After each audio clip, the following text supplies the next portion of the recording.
Hi everyone, I'm back with the famous, my brother Mr. Alex Goya.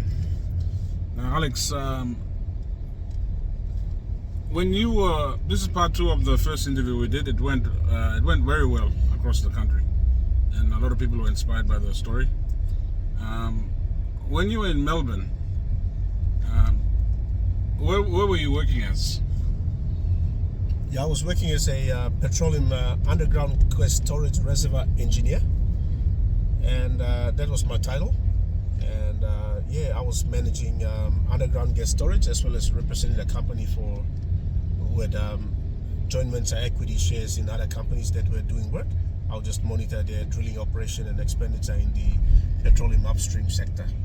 So you've got a degree in underground gas reservoir. You're a specialist in that field. Yes. I have a degree in petroleum engineering and mathematics, a double degree, and I also have a specialized master's in petroleum reservoir evaluation and management. That means evaluating and managing of the underground reservoir systems, which are normally located about 1 to 2 or 3 kilometers underground. Wow. And there's a thing called the Alex Goya model. Can you tell me what that is? I don't know about that, but the Goya model. The model that works well for me.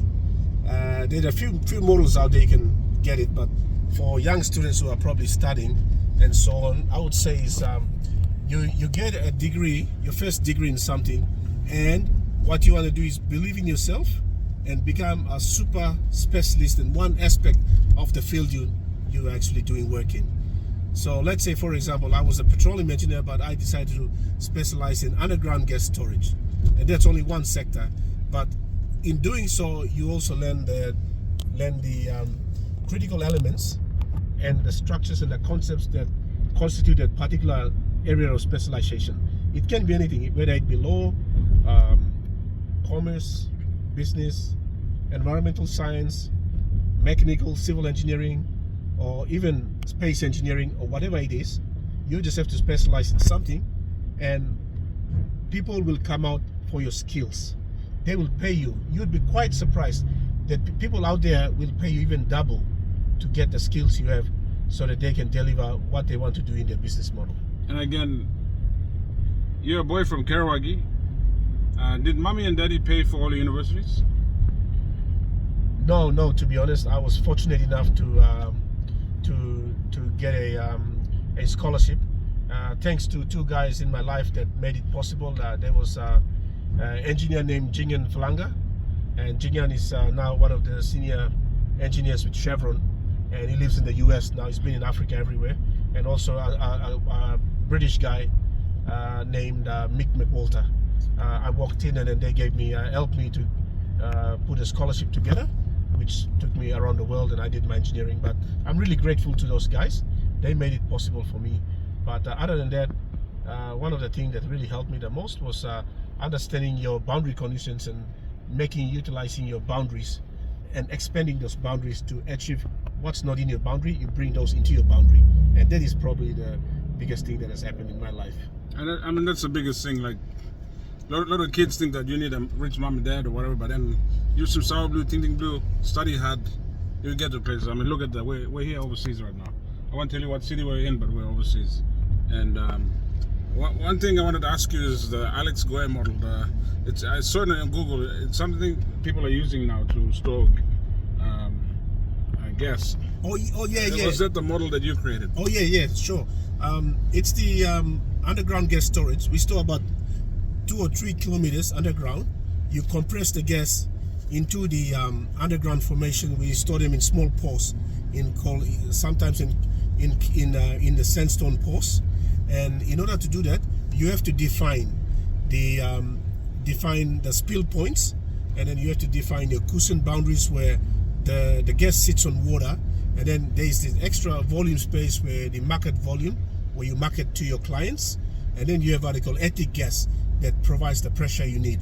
And to define those names, in the past they would just go base gas and gas market, but it was not well defined. I was fortunate enough to be one of the pioneers in Australia that worked on that model. So what I did was I defined some of the terminologies that are used today in the Australian gas sector. So I'm really proud. And so with that Alex Goya model, now they're currently using that in Melbourne. And if you go and Google it, it's one of our very own Alex Goya. He designed some of the terminologies in that, and that's what they're using right now. So, yeah, a lot of people have been asking for the second interview, and I just wanted to talk about that underground gas reservoir and being a specialist in that field. And yeah, Alex is a good inspiration for you young people out there. If you get good grades and study hard and become a specialist in your own field, you can go anywhere in the world. What countries have you seen since? Now you woke us up. What countries have you seen? Well, I've been to a lot of different places. I've probably been to probably well over 20 plus countries, which is great. You lived in Japan for a while? Yeah, I lived in Japan for a while. That was great. Japan is a great place. And then of course Australia has been like, it's just home. Yeah. And then I went and I also lived in Scotland for a while. In the US. And the US, and those were great. Yeah, US for a long time, maybe 4.5 years. Scotland almost a year and a half. Those are great countries. Japan for a while, and then a couple of countries in Europe that I've traveled to, like places like Spain. I love Spain. I went to Barcelona, to the Central Mountains of Pyrenees and stuff. That was great, and I love China too. And you're going. China is great too. And you just told me you're going to Qatar to meet one of your schoolmates. Yes. And he's a petroleum engineer like yourself. Correct. I used to be the international student president at the University of Tulsa in Oklahoma, US, when back in the day. So I know a lot of. I have a network of people around the world. So I'm fortunate enough. I go to every city in most parts of the world. I have a friend or two there, so it makes my life exciting. It's great. Right, thank you, Alex. Before closing, what's a good advice you're giving people right now? The young Papua New Guineans or Sablole or Hagen or Simbu or Mendi or Tari, people who are out there in the old secondary school role, and they think that they'll never come to a country like you or live like this. What's your advice you can give these young people to encourage them to keep studying, keep working hard? What's your advice you can give them before we close? Yeah, I would say my advice would be, first of all, is you got to have a fixed mindset of what you want to do in life and where you want to go. I think the best thing is you set up a goal. Do not think of money as a number, but think of a place that you want to go to. Get a picture of the place and put it on your wall. It becomes your vision board. Or let's say you want something, you want to buy something, you want to buy an aeroplane or a car or a ship, or you want to go to, let's say, New York City. Have a picture of New York City put on the wall. Or if you're a sports person and if you're a basketballer, get like maybe a picture of an NBA player. I don't know, what was the famous NBA player? LeBron James. Get a picture of him, put it on the wall and say, I want to be like him one day. So you got to have those models up there so you can follow them and say, so every day you look at that, you say, I want to be like that person. I want to go to that place. I want to see this person. So that will, believe me, it'll get you there. I think that's the first advice. And the other one is you just have to look at it every day and just keep working at it, and you'll get there. Okay. Well, thank you, Alex. I mean, that's good. It's a very strong visualization thing where you can physically put something up there and you can see it every day and reaffirm your beliefs and your affirmations, and things will happen. And also, the last one I want to say is that an average person on Earth here lives about 28,000 days on Earth. Only Queen Elizabeth lived up to almost 36,500 days on Earth. Remember, we are living days on Earth, so make every day count. I think that's very important. If you plan to have fun, plan the day, take the day out, have fun. If you plan to study, take the time out and do the study, and do it to the best of your ability, because you have only one life and you just live once. Remember that. Thank you. Amen to that. So kids, just double up. The world is your oyster. No one thinks it's all a place now. It's going to be hard to do anything.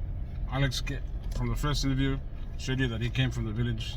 He studied hard. He persevered, and he got to where he got. And now his model has been used around the world for underground gas reservoir engineering and in petroleum spectra, and he's pretty well known in that field. So be a specialist in your field and you'll be sought after in the whole world. So there you go, kids. Nothing's impossible if you believe.